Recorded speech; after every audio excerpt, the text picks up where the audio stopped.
Last lecture में हम chemical kinetics unit number 4 का टॉपिक अपने पास है integrated rate equation for first order, और उसके अंदर हम इस पॉइंट को कर चुके थे। इसको इस तरह से भी लिखा जा सकता है T इज इक्वल टू 2.303 के log initial concentration R not upon R final के रूप में इसको कन्वर्ट कर सकते हैं। तो ये हमने दो रिजल्ट्स हम पढ़ चुके थे। आज हम पढ़ेंगे characteristics of first order reactions. आखिर फर्स्ट ऑर्डर रिएक्शंस है, उसकी कैरेक्टरिस्टिक्स क्या है, क्या खास बात है फर्स्ट ऑर्डर रिएक्शंस की, आज के लेक्चर में हम यहाँ से स्टार्ट करेंगे। आज जैसे हमारी कैरेक्टरिस्टिक्स कंप्लीट होती हैं तो कल हम क्या करेंगे, प्रॉब्लम्स करेंगे। किसके ऊपर? जीरो ऑर्डर और फर्स्ट ऑर्डर रिएक्शंस के ऊपर। ये मान के चलिए कि हम अगले 3 दिन के अंदर इस यूनिट को पूरा कर लेंगे। अगर आज हमारे पास बृहस्पतिवार है, शुक्रवार शनिवार तक, ये मतलब इस वीकेंड तक हो जाएगी। मंडे से हम unit number 5 surface chemistry start करेंगे। क्लियर है?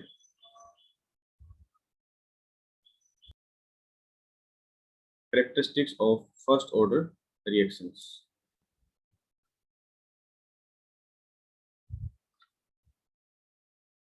Of first order reaction.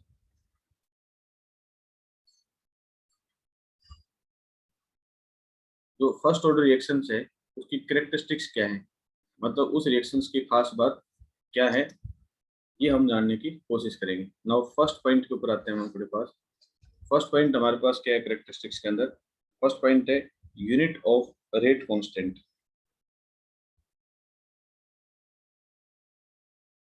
Unit of rate constant in first order reactions. First order reactions के अंदर रेट कांस्टेंट की यूनिट क्या है in first order reaction? Now what is unit of rate constant in first order reactions? We know that first order reactions का formula क्या था अपने पास? First order reaction ये था कि T इज इक्वल टू, या हम वैसे निकालना चाहिए रेट के अकॉर्डिंग, तो rate is equal to K। हमें K की यूनिट फाइंड आउट करनी, ठीक है। तो फर्स्ट ऑर्डर जो रिएक्शंस आती है उसके फॉर्मूले के ऊपर आ जाते हैं डायरेक्ट हम। अगर K की वैल्यू फाइंड आउट करनी है तो K हमारे पास होगा ये K is equal to 1 upon concentration to the power n minus 1 or 1 upon time. That's the general formula. If n is equal to 1, n is equal to 1 का मतलब क्या है? First order reactions. n is equal to 1 का मतलब है first order reaction, ठीक है। और इसके अंदर रखेंगे तो k is equal to कितना आएगा हमारे पास? k is equal to 1 upon concentration की यूनिट क्या होती है? मोल पर litre. n minus 1, 1 minus 1, 1 upon time की यूनिट हमने क्या ले ली? सेकेंड। तो k इज इक्वल टू इसकी 1 upon second value, 1 minus 1, 0 is equal to 1। तो ये हमारे पास आएगी सेकेंड इनवर्स। तो फर्स्ट ऑर्डर रिएक्शन में रेट कांस्टेंट की जो यूनिट होगी वो हमारे पास होगी सेकेंड इनवर्स। ये प्रॉपर्टी लगभग सभी स्टूडेंट जानते भी हैं और उनको पता भी होगा। तो फर्स्ट कैरेक्टरिस्टिक्स नोट कर लें। नंबर 2 लेके चलते हैं, that is half life time.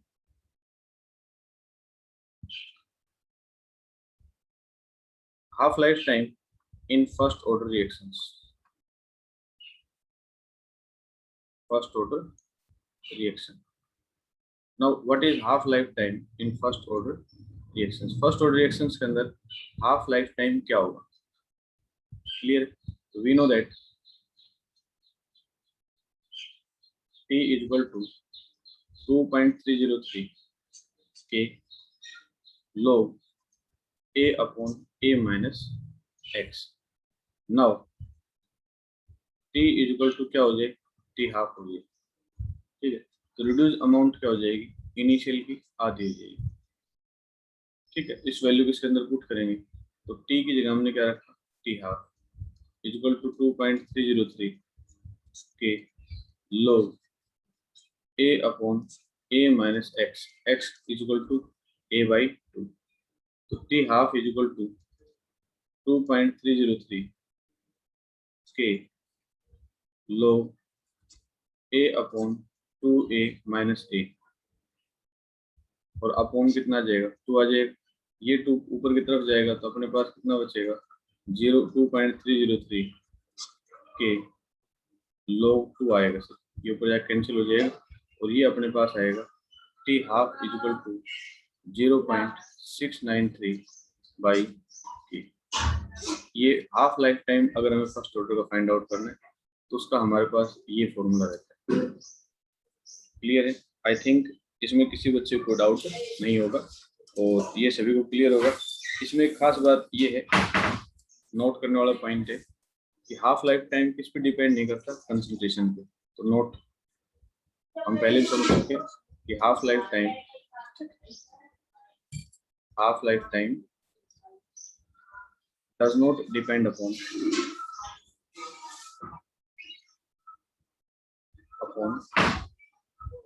concentration of reactant पे डिपेंड नहीं करता। क्यों? क्योंकि ना तो हमें ए दिखाई दे रहा है और ना इसमें से एक्स, क्योंकि ए इसके अंदर दिखाई नहीं दे रहा। तो अगर हमारे पास हाफ लाइफ टाइम का ग्राफ प्लॉट करवाया जाएगा तो हाफ लाइफ टाइम का ग्राफ कुछ ऐसा आता है। एक तरफ हम लेते हैं इनिशियल कंसंट्रेशन ऑफ रिएक्टेंट, ठीक है, एक तरफ हम लेते हैं टी हाफ, ये डिपेंड नहीं करता तो इसकी क्या होगी, सीधी स्ट्रेट लाइन आएगी इस तरह से, इसके ऊपर डिपेंड नहीं करता, ऐसी स्ट्रेट लाइन आएगी। नोट कर लें। 3 कहती है इफ टू टाइम इंटरवल्स, मतलब डिफरेंट टाइम इंटरवल्स है, अगर वो हमें दे रखे हो तो हम क्या करेंगे, ठीक है। इफ डिफरेंट टाइम इंटरवल्स या two time intervals, time intervals, two time intervals that is हमारे पास क्या दे रखा है, T1 एंड T2 ये दे रखे हैं। देन फर्स्ट ऑर्डर रिएक्शंस क्या होगी, देन क्या होगा, T इज इक्वल टू 2.303 के log A upon A minus x, ये कंडीशंस होती है।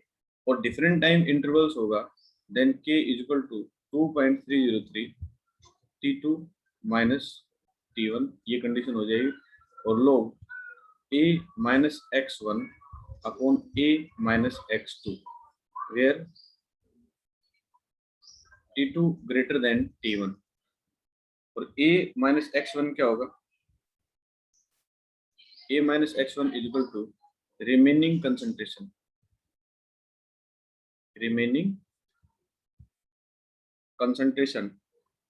of reactant at T1,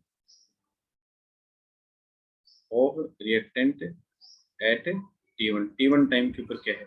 और A माइनस x2 क्या होगी, ये होगी remaining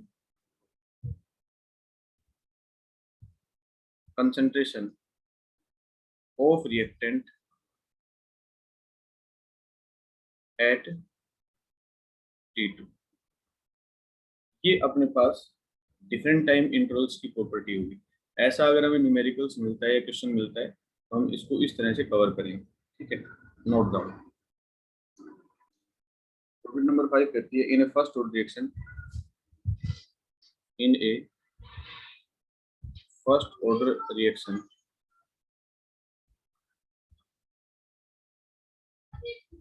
amount of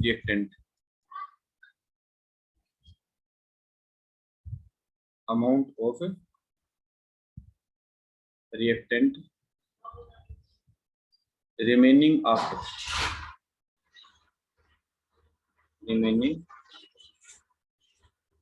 after fourth property, okay, it will be fourth property, reactant remaining after n half lives can be calculated as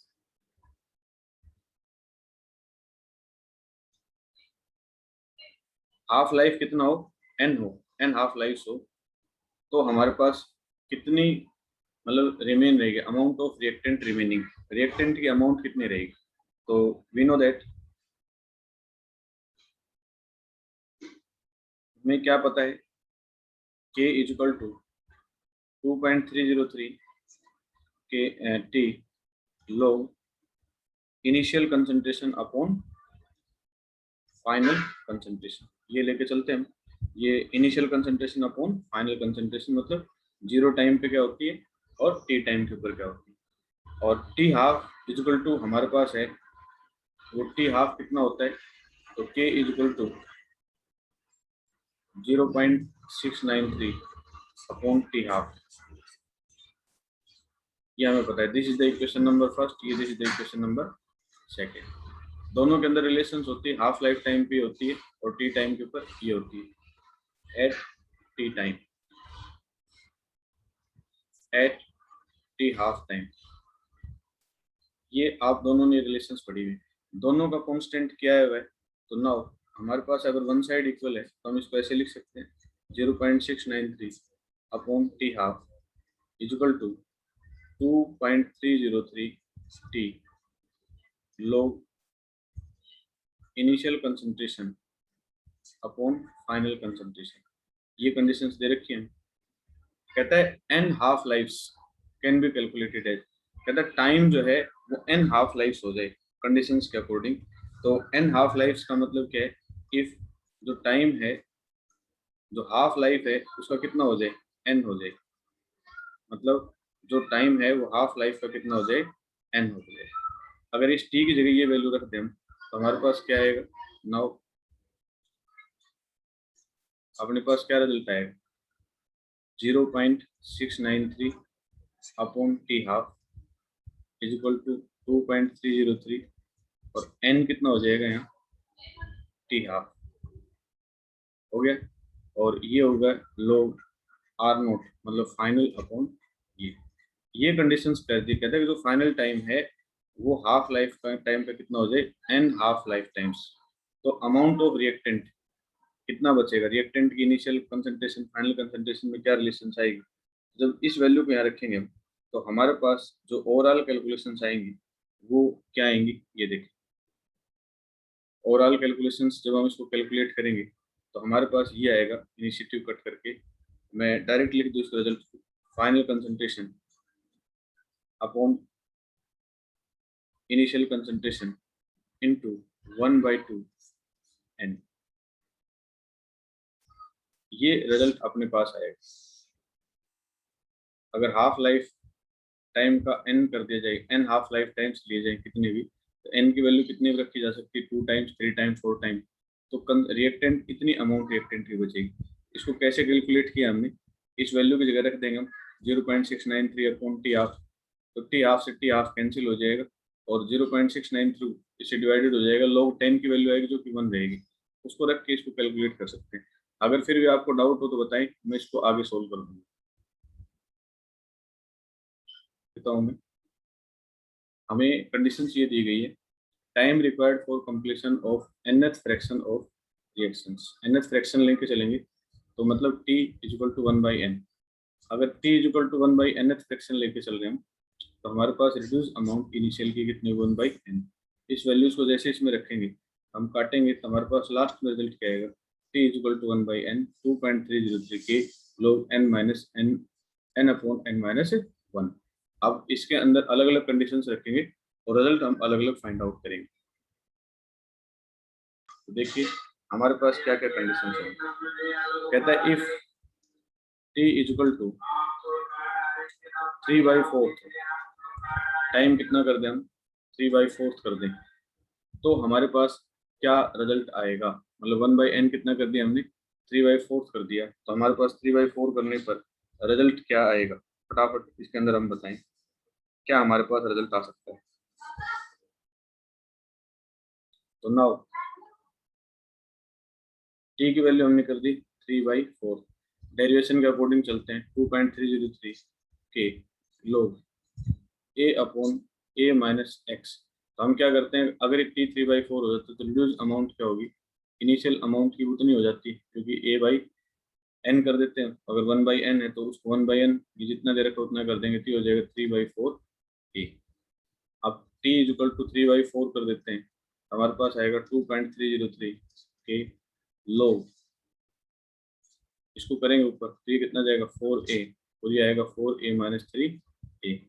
अपने पास कितना आएगा 2.3/4 इज इक्वल टू 2.303 के log, ऊपर कितना आएगा अपने पास 4a और अपॉन a से कैंसिल हो जाएगा,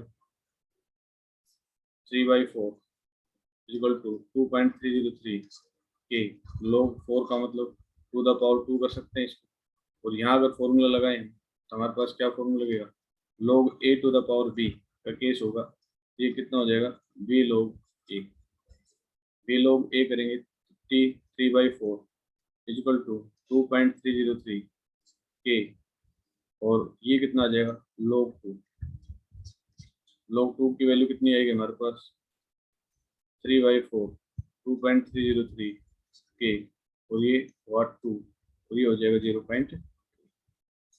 ठीक है, इन सब वैल्यूज को रखोगे तो हमारे पास कितना आएगा 3/4,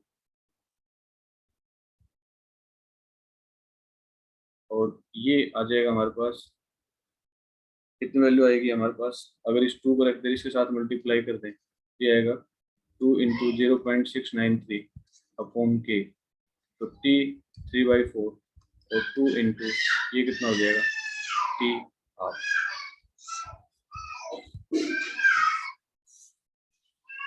मतलब कल हमारे पास एग्जाम में क्वेश्चन आ सकता है कि हाफ लाइफ टाइम और 3/4 में क्या रिलेशनशिप होती है, हाफ लाइफ टाइम डबल होता है, तो इस तरह से अगर हमें कोई वैल्यू दी जाए उसको इनिशियल कंसंट्रेशन के अंदर वैल्यू रखें और तुरंत इस चीज का सॉल्यूशन कर लें।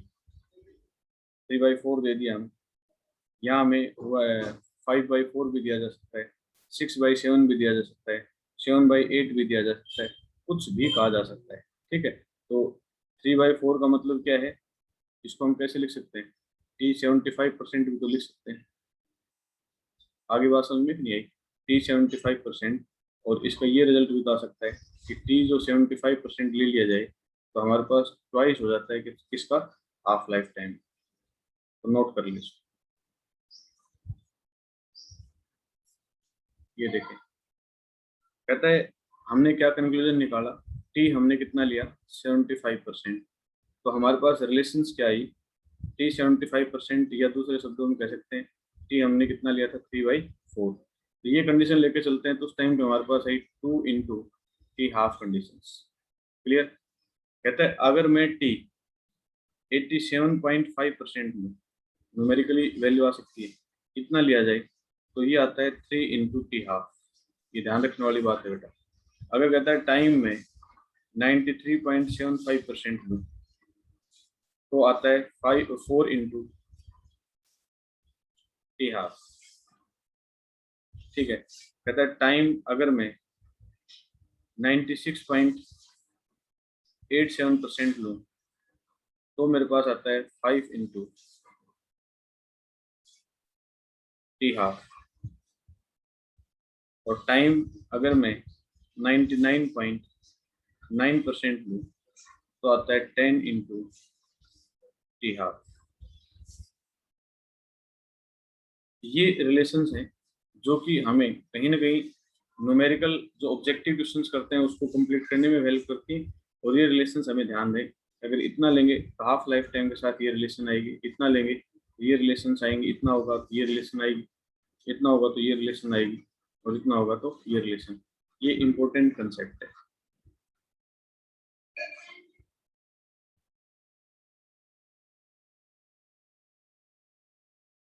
आप लोगों ने बेटा आज की क्लास में integrated rate equation, first order reactions और उसकी प्रॉपर्टीज के बारे में स्टडी की। इन नेक्स्ट लेक्चर हम स्टडी करेंगे first order reaction in gaseous phase, जो कि काफी इंपॉर्टेंट कंसेप्ट है, and after that we will take the numerical problems. आज के इसी टॉपिक के साथ हम अपनी क्लास को फिनिश करते हैं, और मुझे विश्वास है कि आप लोगों को कंसेप्ट अच्छी तरह समझ में आए होंगे। मैं पहले बता चुका हूँ कि जो प्रैक्टिस पेपर हैं वो आपको 1 2 3 CH बैच कोड डाल के रेडियंट ऐप के अंदर, वहां जाके आप प्रैक्टिस प्रॉब्लम्स को कर सकते हैं सोल्व, और इसकी वीडियो लेक्चर भी आपको, रिकॉर्डेड लेक्चर रेडियंट ऐप के अंदर मिल जाएंगे। आज की क्लास के लिए थैंक यू, धन्यवाद।